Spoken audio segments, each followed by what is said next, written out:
मेरे प्यारे आका सल्लल्लाहु अलैहि वसल्लम के प्यारे दीवानों, आज हमारा ताल्लुक सिर्फ अल्लाह से नहीं टूटा या कमज़ोर नहीं हुआ, बल्कि आज हमारा ताल्लुक इस्लाम से भी कमज़ोर हो गया, हमारे माजी से भी हमारा रिश्ता टूट गया।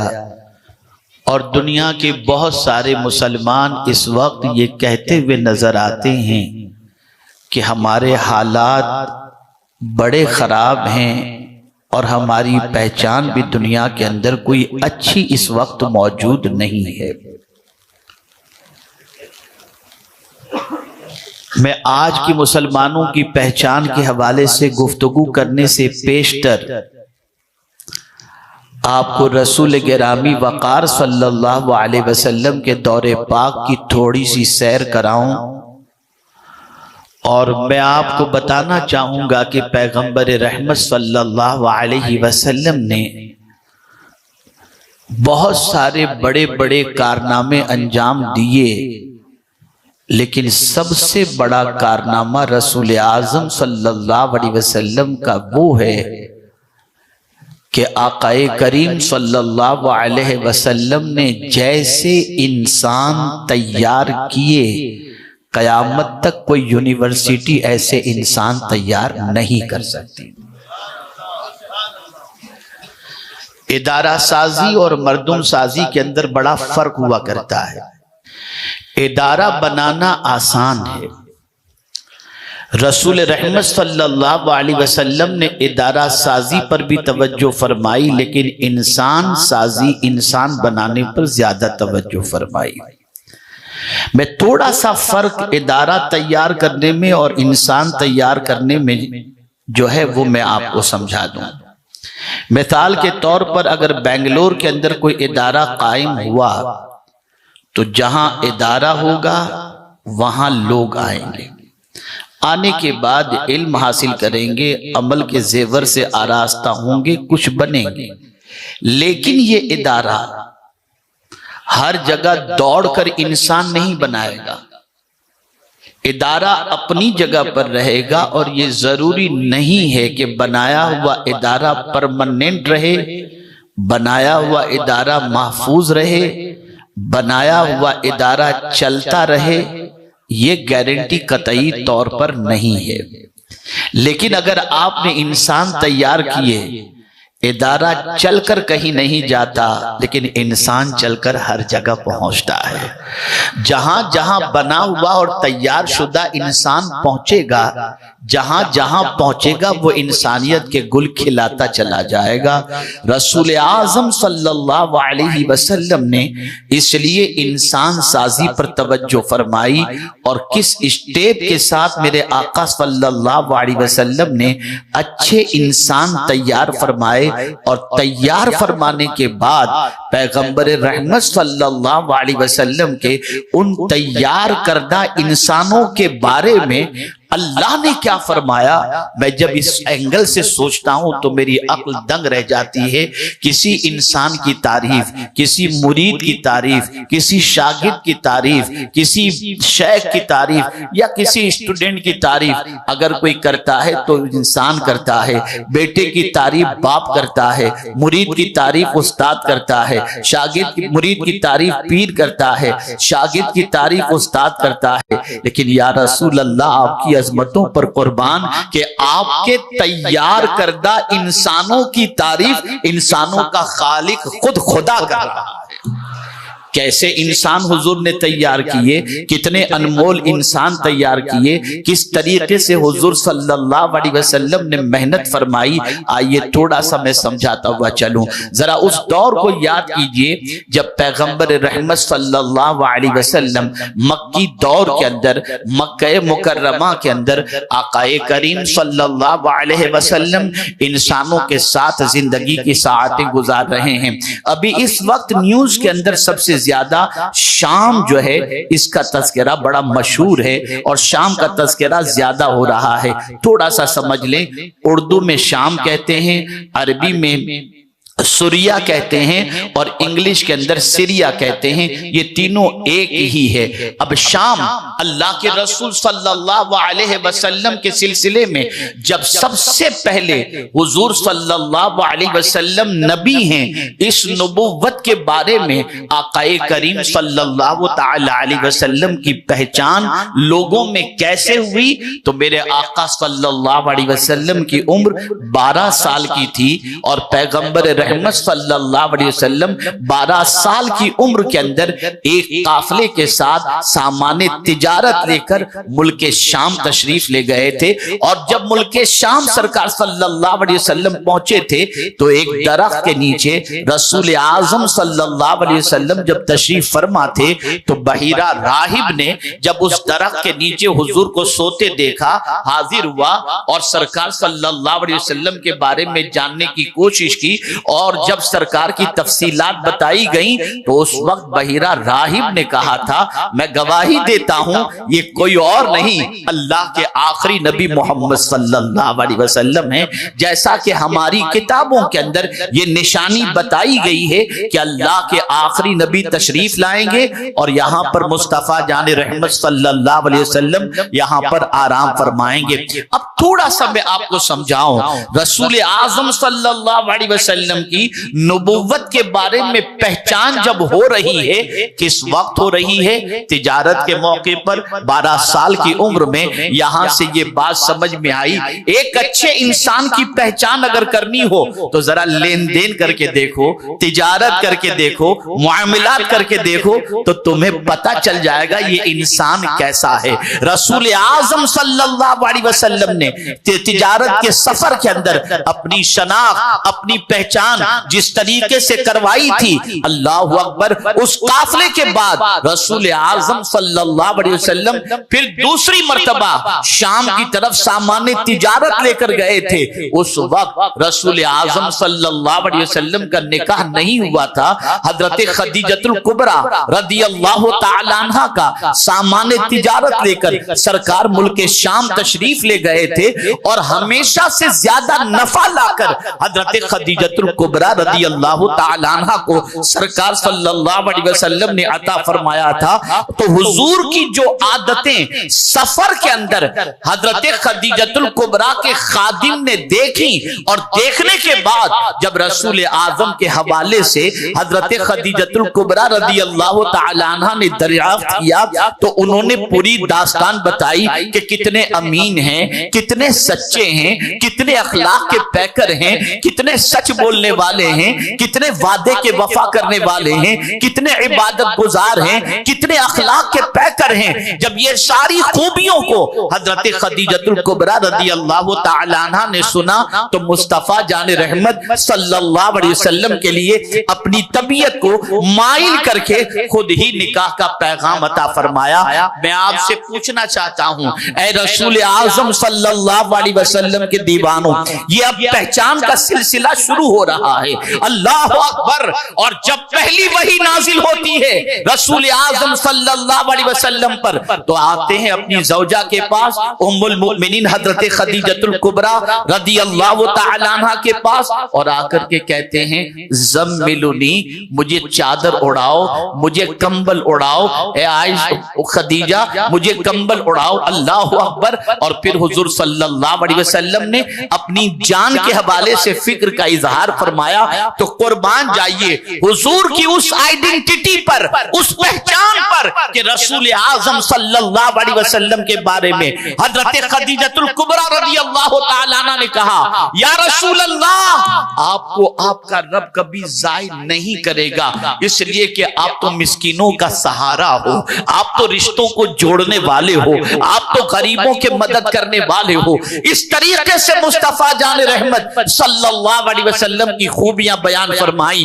यहां से ये बात समझ में आई, एक पहचान हुजूर करवा रहे हैं, एक आइडेंटिटी अपनी करवा रहे हैं। रसूल आजम सल्लल्लाहु अलैहि वसल्लम के सहाबा के अंदर सरकार सल्लल्लाहु अलैहि वसल्लम ने उम्मत का गम भर दिया, इंसानों का दर्द भर दिया।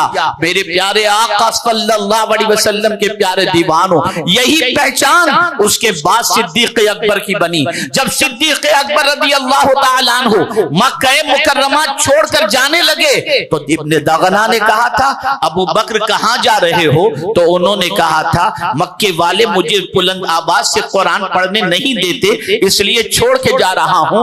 बरजस्ता उन्होंने कहा था, तुम नहीं जा सकते, इसलिए कि तुम तो गरीबों के मसीहा हो, परेशान हालों के मदावा हो। जितनी सिफात हुजूर के हवाले से हजरत खदीजतुल कुबरा ने बयान फरमाई थी, हजरत सिद्दीक अकबर के सिलसिले में वही सिफात इब्ने दगना ने बयान कर दी। एक आइडेंटिटी, एक प्रोसीजर चल रहा है, इंसान तैयार हो रहे हैं। मेरा जुमला जहन में महफूज कर लो, वो बुलंदी किस काम की जिस पर इंसान तो चढ़े और इंसानियत गिर जाए? वो बुलंदी किस काम की? हम बुलंदी पर चढ़े और इंसानियत का जनाजा निकालते हैं। ऐसी बुलंदी किस काम की? हुजूर सल्लल्लाहु अलैहि वसल्लम ने इंसानों को तराशा, इंसानों को संवारा, नोक पलक दुरुस्त फरमाई। और फिर यहां एक बड़ी प्यारी बात अर्ज कर दूं जो कुरान ने कही है। ये सारे काम क्यों करते थे सहाबा? क्या कोई गर्ज थी? क्या कोई लालच थी? मखलूक खुदा की खिदमत करके अपना नाम मशहूर करना था? नहीं। कुरान ने कहा, यबतगूना फदलन मिनल्लाहि व रिदवाना। इस काम का मकसद सिर्फ ये था कि अल्लाह का फजल और उसकी खुशी तलाश करें, कोई और दूसरा मकसद, कोई और दूसरी गर्जो गायत नहीं। और हुजूर किन लोगों को तराश रहे हैं? जो अपने जमाने के बिल्कुल अनपढ़ थे, अपने जमाने के पत्थर दिल थे, अपने जमाने के सख्त रवैया रखने वाले थे। ऐसे लोगों को तराशने का काम मेरे आका सल्लल्लाहु अलैहि वसल्लम को अता किया गया। ऐ रसूल आज़म सल्लल्लाहु अलैहि वसल्लम के दीवानों, मेरे आका सल्लल्लाहु अलैहि वसल्लम ने तराशना शुरू किया, बनाया उनको, संवारा उनको।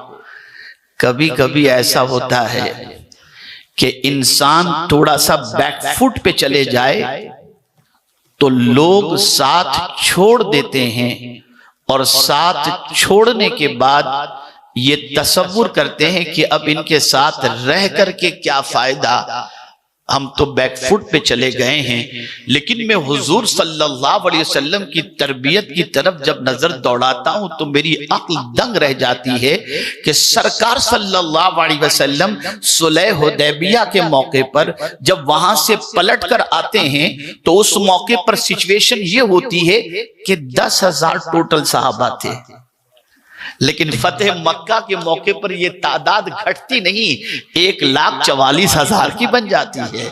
या अल्लाह, ये माजरा क्या है? ये वजह क्या है? ये सबब क्या है? ये पैगंबर रहमत सल्लल्लाहु अलैहि वसल्लम का अपने रब पर यकीन और रब कदीर जल्ल जलालहू के भरोसे पर इखलास और लिल्लाहियत के साथ काम की बुनियाद पर इंसानों के दिलों के अंदर अजमत इस्लाम भी बिठा दी और रसूल आजम सल्लल्लाहु अलैहि वसल्लम ने हक्कानियत का नूर उनके सीने के अंदर रोशन फरमा दिया।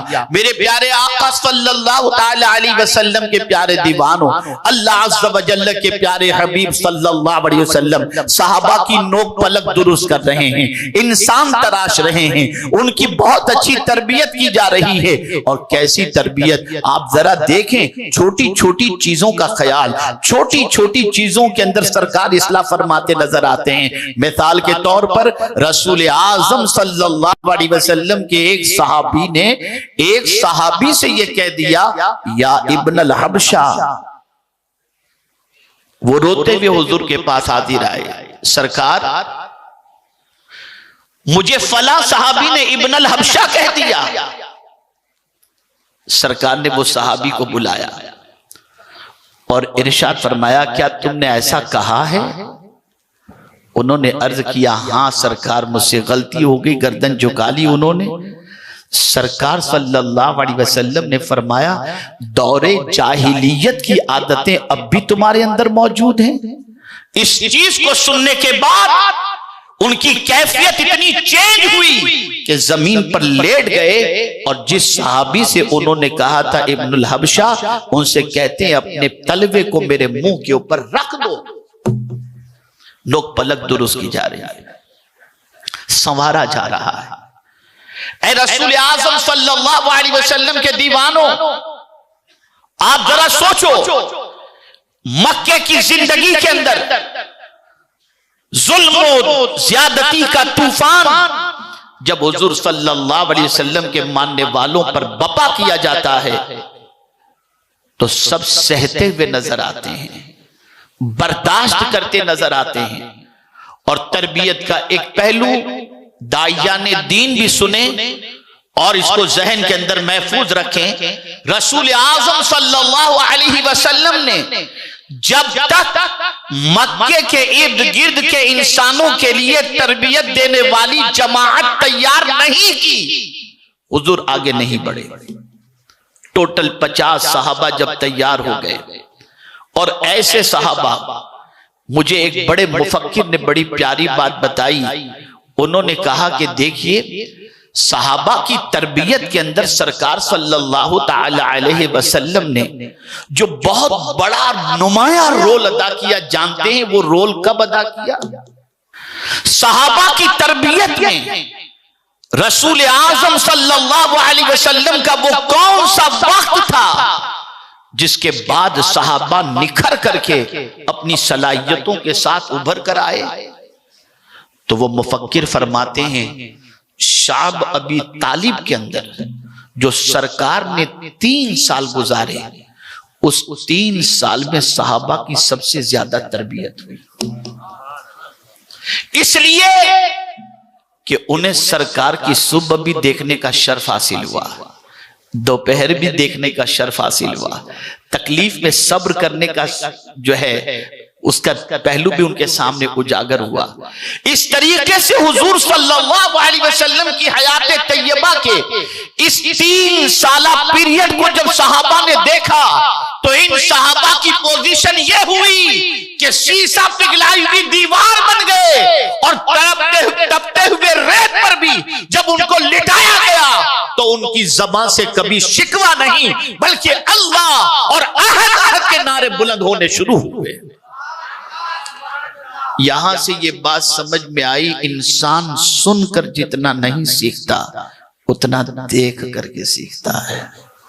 सहाबा ने देखा हुजूर को, और हुजूर ने भी फिर सहाबा को देखने के बारे में कहा, और कुरान ने भी सहाबा को देखने के बारे में कहा।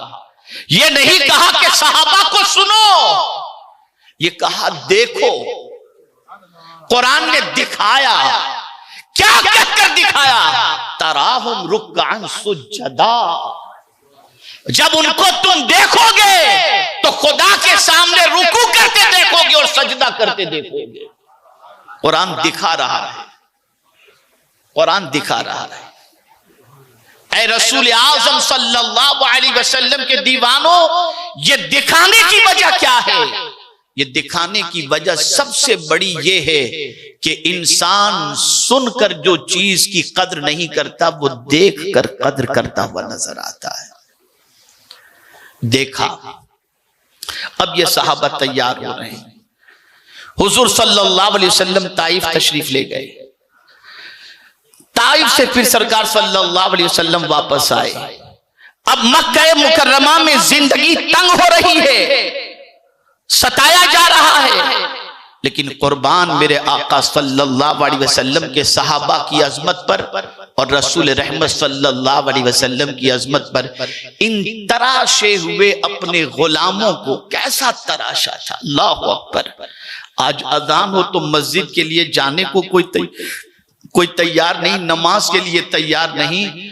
मेरे आका के सहाबियों, आपकी अजमतों पर कुर्बान कि आप सिर्फ नमाज के लिए घर और कारोबार छोड़ते नजर नहीं आते, मदीने के ताजदार के लिए माल, जर, वतन सब छोड़ते नजर आते हैं।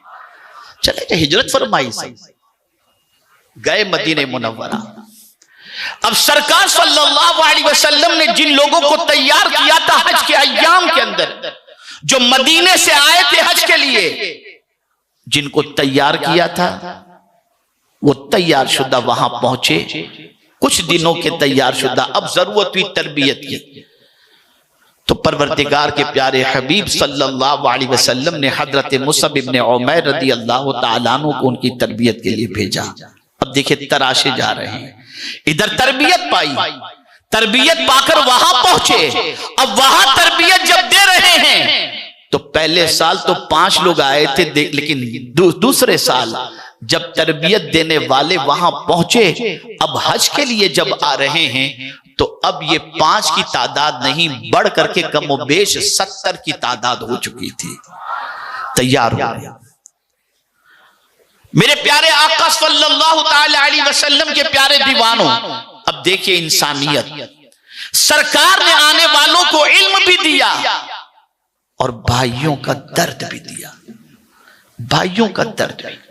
वो जब आपको मैं समझाऊंगा तो बात अच्छी तरह समझ में आएगी। जब वो आए, मक्का आए, हज के अय्याम में थे, और जब मक्के में सहाबा की जिंदगी के बारे में सुना कि कोई सहाबी को मारा जा रहा है, किसी को सताया जा रहा है, किसी को खाना नहीं दिया जा रहा, किसी के कपड़े ले लिए जा रहे, इतनी तकलीफों के बारे में जब सुना तो उनकी तबीयत बेचैन हो गई कि हमारे भाई इतने गम के अंदर। अब जब वो मदीने पहुंचे तो अल्लाह के रसूल सल्लल्लाहु अलैहि वसल्लम ने उनके दिल की कैफियत को देखकर जब सबको मदीने हिजरत के बारे में फरमाया तो वही इंसानियत जो उनके अंदर पैदा हुई थी, रसूल आजम सल्लल्लाहु अलैहि वसल्लम ने अंसार और मुहाजिर के दरमियान अक़्द मवाक़ात कायम फरमा दिया और फरमा दिया एक अंसार एक मुहाजिर को अपना भाई बना ले। खुदा की कसम किसी अंसारी ने ये नहीं कहा अल्लाहु अकबर कि हम इनको अपना भाई क्यों बनाएं, नहीं, वो तरबियत थी मदीने के ताजदार की। किसी मोमिन का गम तुम देखना नहीं, मोमिन को गम में देखकर बेचैन हो जाना, ये मुस्तफा के गुलामों की सुन्नत मुबारका है। फिर ये भाईचारगी का रिश्ता, ये भाईचारगी का रिश्ता हुजूर ने कायम किया, और ये रिश्ता इतना मजबूत था कि खूनी रिश्तों से ज्यादा रिश्ता ये सरकार सल्लल्लाहु अलैहि वसल्लम ने जो अक़्द मवाक़ात फरमाया, ये रिश्ता हुआ। मेरे प्यारे आका सल्लल्लाहु अलैहि वसल्लम के प्यारे दीवानों, अब मदीने में जिंदगी गुजर रही है, वहां भी इम्तिहान, परेशानियां, सारी चीजें, लेकिन अल्लाह अकबर, पैगंबर रहमत सल्लल्लाहु अलैहि वसल्लम के सहाबा की तरबियत इतनी निखर कर आ गई और उनकी शान इतनी उजागर हो गई, उनके अखलाक लोगों को मुतासिर करते, उनकी आदतें लोगों को मुतासिर करती, और सबसे बड़ी 2 चीजें उनकी लोगों को मुतासिर करती, एक अमानत और एक सदाकत। कभी अपनी जबान से कोई सहाबी झूठ नहीं बोलते और कभी अपने पास मौजूद अमानत में खयानत नहीं करते। यह सहाबा की बहुत बड़ी खूबी थी। और इसी के साथ मेरे प्यारे आका सल्लल्लाहु ताला अलैहि वसल्लम के प्यारे दीवानों, लोगों से अखलाक के साथ पेश आना, अपने और परायों के साथ अच्छी तरीके से मिलना, भूखों की भूख न देख पाना, मरीजों की इयादत करना, परेशान हालों की परेशानियां दूर करना। ज़ौक़ इल्म इतना पैदा हो गया कि एक रात कोई पढ़ने जा रहा है, दूसरे रात कोई पढ़ने जा रहा है, एक हदीस को सुनने के लिए एक महीने का सफर तय करते नजर आते हैं। मिजाज बन गया, जो हुजूर कहेंगे वही हम करेंगे, और उसके बाद जिंदगी गुजरती चली गई। अदाएं किसी और की नहीं, अंदाज किसी और का नहीं, नखरे किसी और के नहीं, सब कुछ होगा, सारे अंदाज और सुन्नतें मदीने के ताजदार की अपनाई जाएंगी, उसी तरीके पर जिंदगी गुजारी जाएगी। अल्लाह अकबर। इस तरह से सहाबा की जमात निखर कर आई। तो अब कुरान ने उन सहाबा की कैफियत को जो निखर करके आई, अब उनकी कैफियत का एक आयत के जरिए मैं आपको समझाऊं किस तरीके से कुरान ने उनकी इस आदत का जिक्र फरमाया। कुरान कहता है रिजालुल ला तुलहीहिम तिजारतुम वला बैउन अन जिक्रिल्लाह। अल्लाहु अकबर। मर्द दुनिया में लोग अपने आप को कहते होंगे, लेकिन कुरान कहता है अगर मर्द देखना है तो मुस्तफा के सहाबा को देखो, ये ऐसे मर्द हैं कि जब अल्लाह की तरफ से कोई मुनादी निदा देता है तो खरीदो फरोख्त छोड़कर अल्लाह के मुनादी की आवाज पर लब्बैक कहते हुए अल्लाह के जिक्र की तरफ दौड़ते चले जाते हैं। पहचान बन गई, पहचान बन गई। इसी के साथ रास्ता चलने की उनकी पहचान है।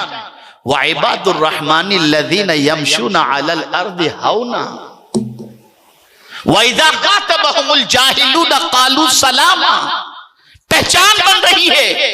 अल्लाह नेक बंदों की पहचान बता रहा है कि वो रहमान के बंदे जब जमीन पर चलते हैं ना तो अकड़ के नहीं चलते, नरमी से चलते हैं। आज ही एक जुमला मैंने कारी साहब को सुनाया था, उस जुमले को जरा सुन लीजिए, हो सके तो जिंदगी भर महफूज कर लीजिए।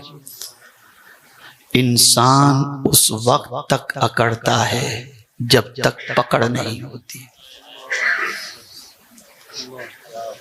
इंसान उस वक्त तक अकड़ता है जब तक पकड़ नहीं होती, और किसी अकड़ने वाले की पकड़ न हुई हो ऐसा हमने कभी देखा ही नहीं। इसलिए कुरान ने रहमान के बंदों की चाल बताया, कभी अकड़ के नहीं चलते, खरामा खरामा चलते हैं। और कुरान ने मना भी किया, वला तमशी फिल अर्दी मरहा, जमीन पर अकड़ के मत चलो। ऐ रसूल आज़म सल्लल्लाहु अलैहि वसल्लम के दीवानों, जहां कुरान ने उनकी पहचान कराई कि दिन में वो चलते हैं तो इस तरह से चलते हैं कि बिल्कुल खरामा खरामा, वही उनकी रात का तज़किरा भी कुरान ने किया। वल्लज़ीना यबीतूना लिरब्बिहिम सुज्जदन व क़ियामा, वो अपनी रात गुजारते हैं तो सजदे में गुजारते हैं और क़याम में गुजारते हैं। ऐ रसूल आज़म सल्लल्लाहु ताला अलैहि वसल्लम के दीवानों, आप जरा सोचो, ये एक जमात की पहचान, ये अल्लाह के नेक बंदों की पहचान, ये कुरून ऊला की पहचान, अल्लाह और उसके रसूल के फरमान पर अमल करने वालों की पहचान दुनिया के अंदर हो गई। अब दुनिया जब मुसलमान को पहचानती, इन आदतों से पहचानती। यहां पर मुझे फारूक आजम का एक वाकया याद आ रहा है। एक मुकद्दमा उनकी अदालत में पेश किया गया, और जब पेश किया गया तो फारूक आजम रदी अल्लाह तआला अन्हु ने जिसके हवाले से मुकद्दमा था उससे मुताल्लिक पूछा लोगों से, कोई है जो इसके बारे में अच्छे या सच्चे होने की गवाही दे। एक साहब खड़े हुए, गौर से सुनिएगा। एक साहब खड़े हुए, हुजूर मैं गवाही देता हूं ये बंदा बहुत अच्छा है। तो फारूक आजम रदी अल्लाह तआला अन्हु ने फरमाया, किस वजह से तुम कह रहे हो कि ये अच्छा है? हुजूर ये मस्जिद में बहुत आता जाता है। का इतने से, गौर से सुनिए, इतने से किसी के अच्छे होने पर मोहर नहीं लगाई जा सकती। अब पहचान, तो हुजूर कैसे पता चले ये अच्छा है? का 3 चीजों से पहचान, 3 चीजों से। कभी इसके पड़ोस में रहने का इत्तेफाक हुआ, इसलिए कि एक पड़ोसी अपने पड़ोसी को अच्छी तरीके से जानता है। एक पड़ोसी अपने पड़ोसी को अच्छी तरीके से जानता है कि उसके रातों दिन कैसे हैं, वो क्या करता है और क्या नहीं करता। तो पूछा, क्या उसके पड़ोस में रहने का इत्तेफाक हुआ? नहीं, कहा नहीं। और पड़ोसी की फजीलत तो इतनी है, अल्लाह अकबर। मुस्तफा जाने रहमत सल्लल्लाहु अलैहि वसल्लम फरमाते हैं बल्कि साहबा कहते हैं कि सरकार सल्लल्लाहु अलैहि वसल्लम फरमाती है, साहबा के पड़ोसी का मकाम इतना बयान किया गया कि हमें लगा कि कहीं विरासत के अंदर भी पड़ोसी का हिस्सा न हो जाए।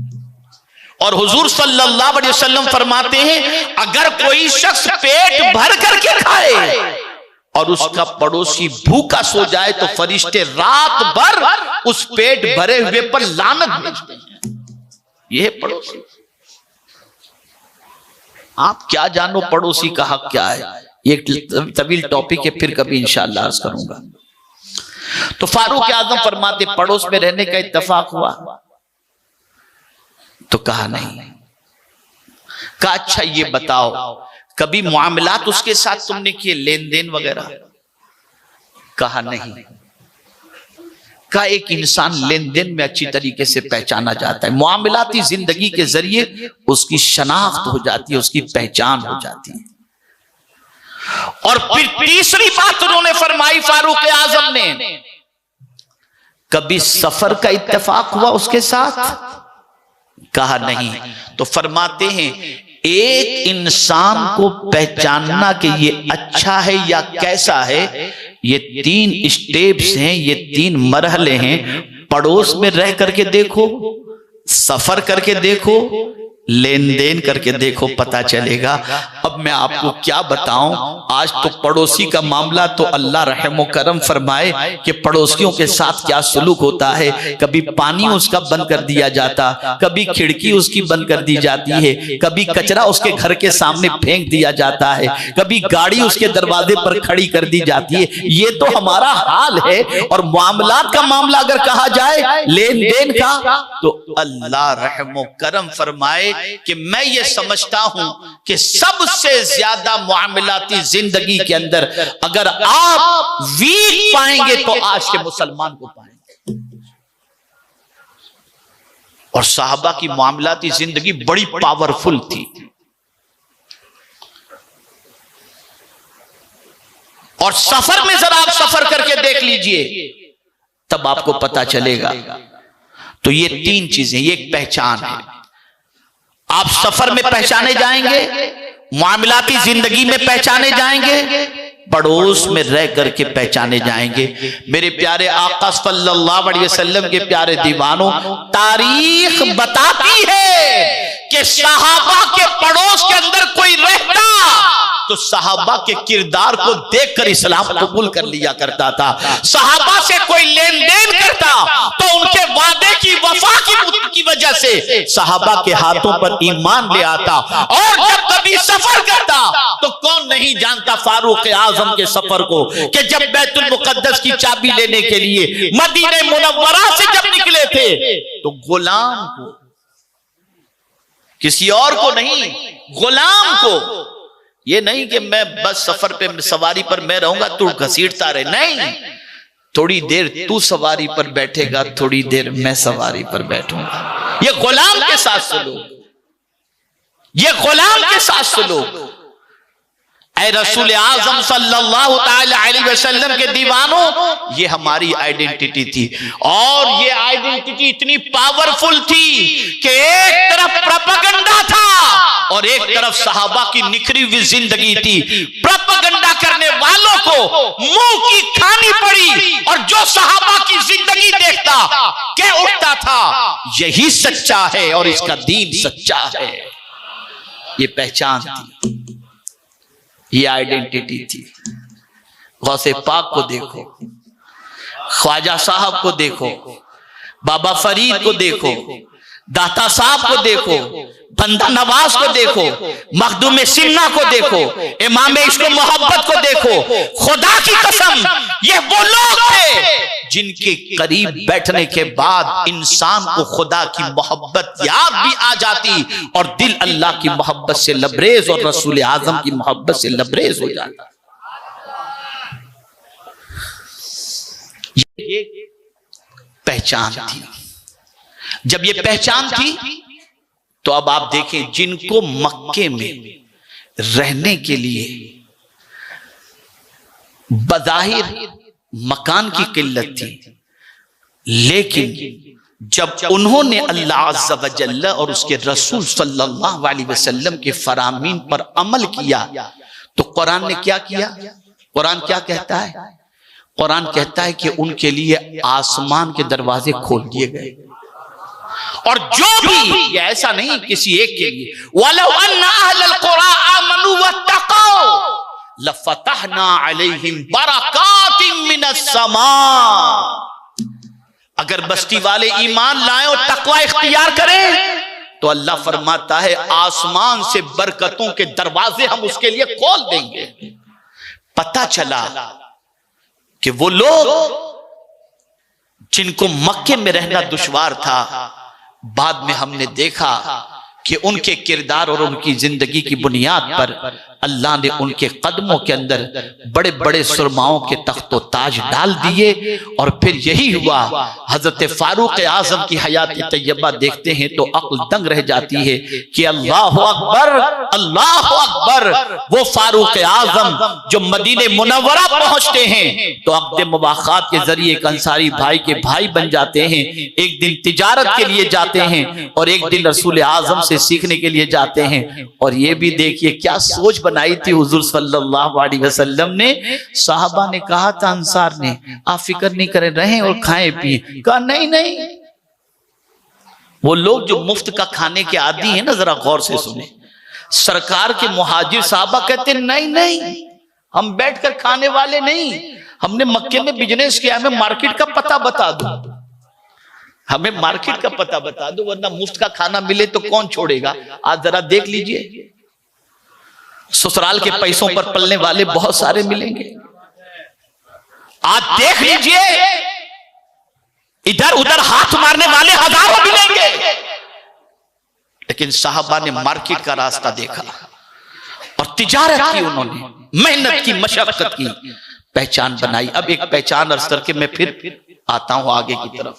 मौजू बड़ा तवील है लेकिन मैं बोलूंगा आज इंशाअल्लाह, जितना अल्लाह मुझसे चाहेगा मैं कहलवाने को बोलने की कोशिश करना इंशाअल्लाह। ऐ रसूल आजम सल्लल्लाहु ताला अलैहि वसल्लम के दीवानों, रसूल आजम ने एक जंग के मौके पर सहाबा से चंदे की अपील की, लाओ। सब लेकर आए, सिद्दीक़ अकबर भी लेकर आए, कुछ नहीं छोड़ा घर में, कुछ नहीं, सब लेकर आ गए। बाद रिवायतों के मुताबिक पैरहन भी लाकर दे दिया और टाट का लिबास पहन लिया। तवज्जो चाहूंगा, क्या सिद्दीक़ अकबर के बीवी बच्चे नहीं थे? थे ना। जब सब लाकर हुजूर के कदमों में रख दिया तो अब कुछ तो उनके पास बचा नहीं, तो अगले दिन बच्चों को खिलाते क्या और खुद क्या खाते? सवाल जहन में पैदा होता है। जब सब ला करके दे दिए तो अब खाएंगे क्या, खिलाएंगे क्या? वही तरबियत, वही पहचान। सब कुछ लाकर सिद्दीक़ अकबर ने दे दिया। तसव्वुर की दुनिया में कोई सिद्दीक़ अकबर से पूछे कि अबू बकर क्या बात है, घर वालों के लिए कुछ नहीं छोड़ा, बीवी बच्चे खाएंगे क्या? तो सिद्दीक़ अकबर का ईमान जवाब देगा, सुन, मैंने बहुत सरमाया अगर जमा किया हो या न किया हो, लेकिन इतना जरूर है कि मैंने अपनी पहचान बनाई है। और सुन ले, बगैर पैसे के कल अगर मार्केट में खड़ा रह जाऊं तो हजारों का मुझे माल चाहिए, तो मेरी सच्चाई की बुनियाद पर दुनिया देने को तैयार हो। ये है पहचान।